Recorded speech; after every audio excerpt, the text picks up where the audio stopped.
everyone, and welcome back to the podcast. Today, we are excited to be joined by the Director of Operations at Dulles South Food Pantry, Miss Robin.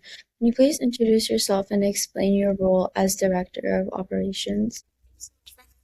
My name is Robin Kincaid. I am one of the founders and the current director of operations here at Dulles South Food Pantry. My role involves trying to connect food and families who need food. So I try to source as much healthy, free food in the community as I can, and then also use the money that is donated to buy items that I couldn't find for free, bring it all in every week, and then pull through it to glean out what is worth feeding people or worth sending to the farms or worth sending to the trash. And then we conduct our distribution events. We basically, it's a food in and food out business. So I work with some other staff members to make sure that we have adequate volunteers and are keeping good track of all of our data. So I kind of have a little bit of a finger in every pot here at the food pantry. What inspired you to get involved with the Dulles South Food Pantry? The story is kind of unique. I was staying home raising some kids and was walking the dog, and just every day was seeing all these things in my neighborhood that people were putting out for the trash. And it made me sad because a lot of the things were good quality and could be useful for someone else.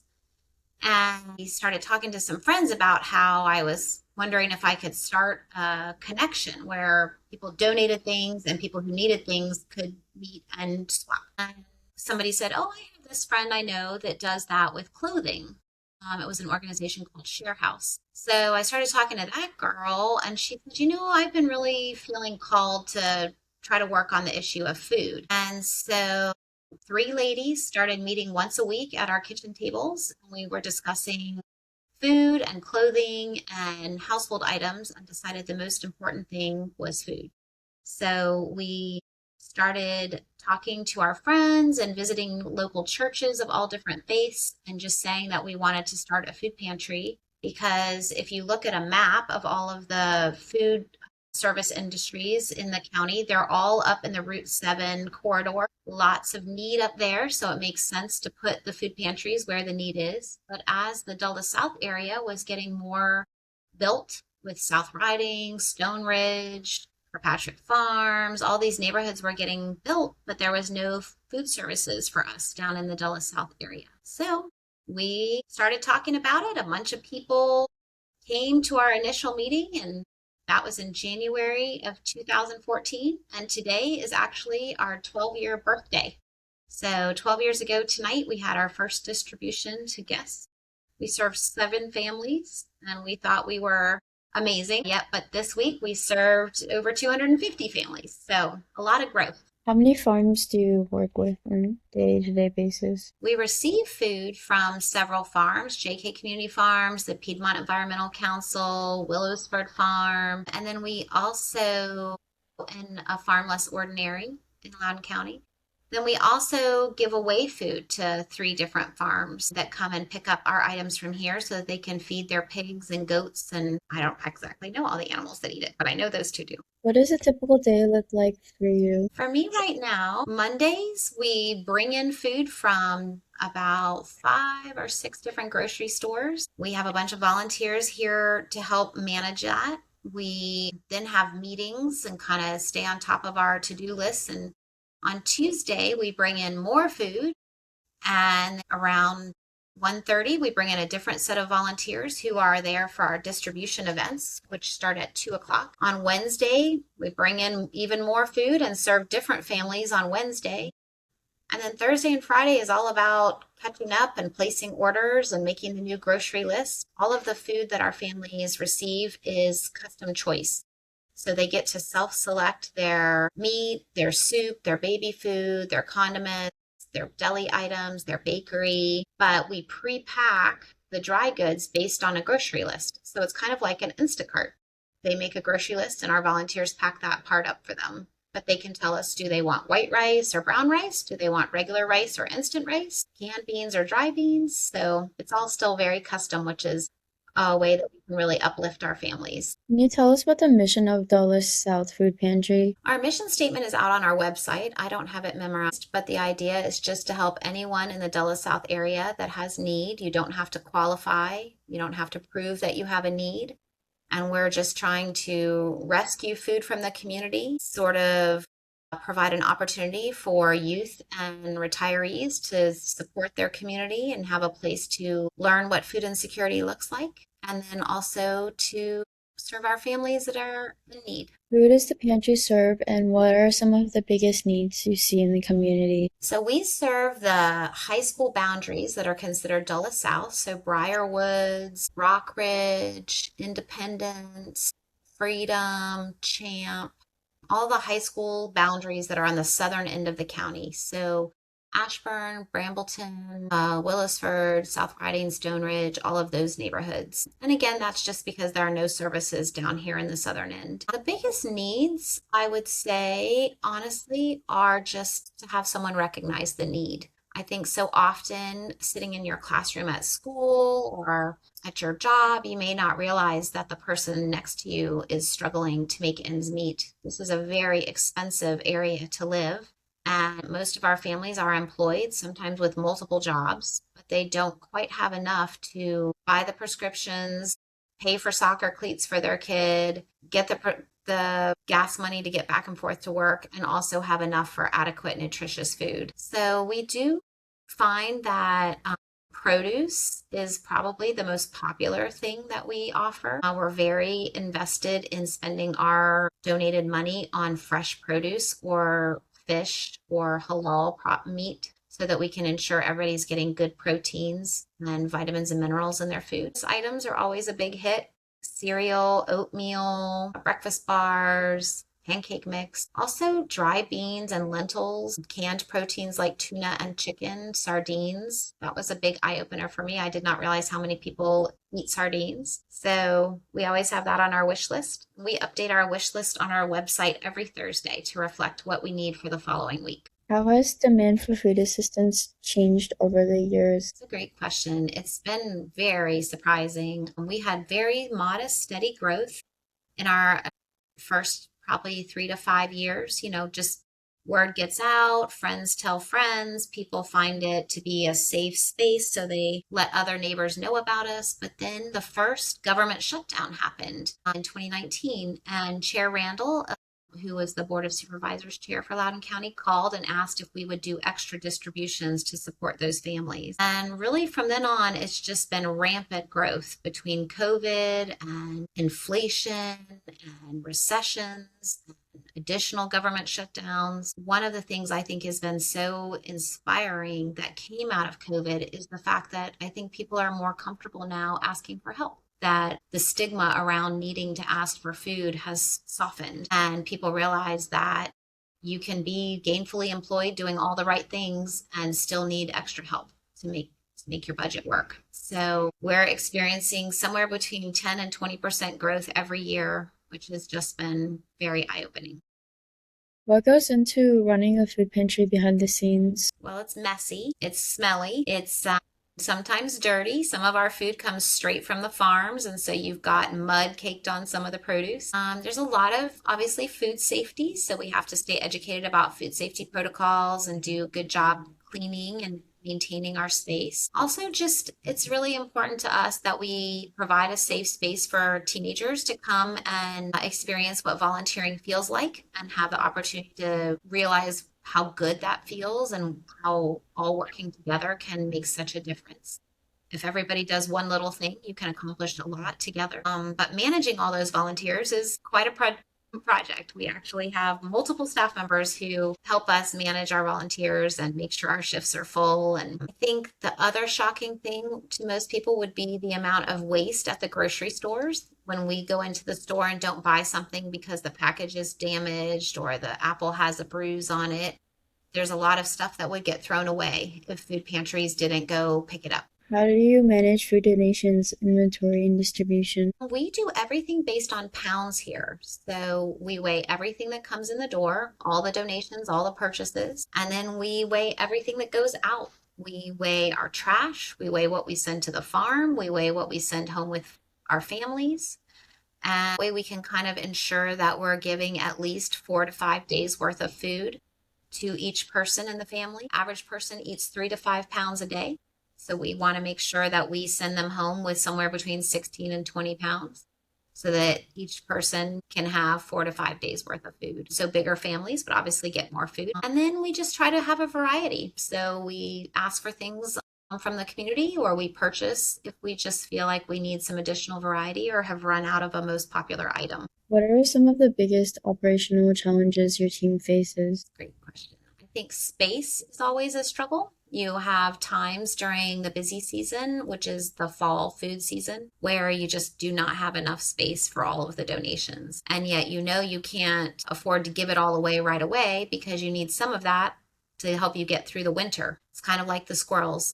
We get a lot of donations in the fall, and we eat those donations January, February, March, and supplement where we can. But I think space is a big challenge. And then I think just educating people. Everyone thinks Loudoun County is so wealthy and that everyone here is doing great. And we just want to make sure that these families are seen and supported. How do volunteers contribute to the pantry's success? We could not do what we do without volunteers. They are the bread and butter of our existence. We were all volunteer for a long time. The best way to get involved is to go to our website, dsfp.org. That's just our initials for Dulles South Food Pantry. We have a little tab there where you can register for our volunteer orientation or find some things that you could do from home. During our orientation, you do earn service time for that, coming and learning about food insecurity and how DSFP works. And then you can just sign up at your discretion. We don't require you to have a weekly commit. You can sign up for shifts that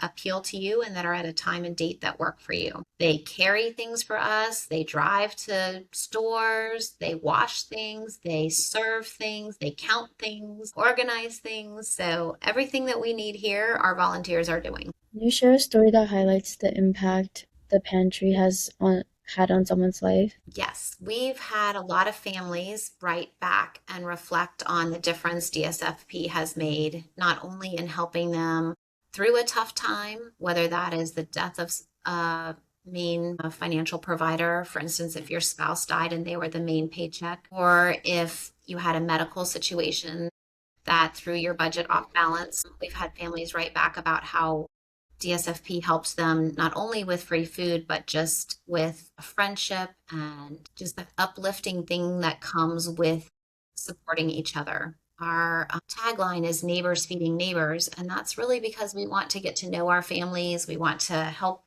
in any way we can. We have a whole program here called our Community Connections program, and the manager for that program, Suzanne, works with other area nonprofits to help with English as a second language or a diaper bank or workforce resource center to help with jobs. And so a lot of our families have written back and just really applauded Suzanne and her work and how she helped them find the resources they needed to really radically change their life. One of our early families was able to qualify for a Habitat for Humanity home and move out and become completely self-sufficient and not need our food pantry anymore. And those success stories obviously are heartwarming and inspiring and help us want to keep going. What partnerships with local businesses, schools, or organizations have been especially valuable? Our schools are a cornerstone of our success. They were the initial outreach that helped us get people to come try us as a food pantry. So when the counselors, social workers, family liaisons started telling their families that were receiving free and reduced lunch about our free pantry, it really helped us get our name out there. And we have developed a really great symbiotic relationship where we send Backpack Buddy into the schools, and they send food recovery out of the schools. So every week we pack up school support bags and deliver them to the schools. And every week the schools keep all the small milks or fruit cups or granola bars or things that were served at the cafeteria that didn't get eaten. They bring those to us and we serve them to our families. So the schools are very critical for us. Businesses like Walmart and Giant and Aldi and Target and Wegmans and Harris Teeter, those are all absolutely essential partners for us helping rescue food from the trash and send it home. Things like I was saying that are just slightly bruised or damaged, or they just had too many and couldn't sell them. We are able to save that food and send it out with folks who can have it for free. So those corporate partnerships are really important. The other thing that I think is important to highlight is just the individual community members who might donate $10 or $20, or maybe they play in our golf tournament, or maybe they sponsor milk for a week or those sort of things. The little money that adds up slowly so that we can afford to then buy milk and eggs or order apples to serve. That money really is critical to our success. How often do these businesses provide you guys food? Every week. What goals do you have for the pantry in the upcoming years? Well, we've been growing so rapidly. Our goal really has just been to keep up with the growth and maintain our level of service. We don't want to decrease our amount. We don't want to give out less produce. Our goal is at least 22% produce, and right now we're averaging over 30% of their pounds is fresh produce. And we want to try to maintain that. I think one of the things we've been working hard is recognizing that our area is starting to age a little bit. We've got as our senior population is growing from an early days was 3%, then 7%, now we're at 11. So we're kind of exploring how to better support the seniors in our area who might not be able to come and shop here. So how we might be able to get food to them. Are there new programs or initiatives you're excited about? I think probably that one. We just got our first van, so we're super proud and very excited about that. It will allow us to pick up more food in a more efficient way, but we're also exploring how to leverage that van into trying to get food to the people. So that program is exciting. And I think just continuing to honor the commitments with the Community Connections program, the food recovery program. We run a porch pickup program called A Simple Gesture.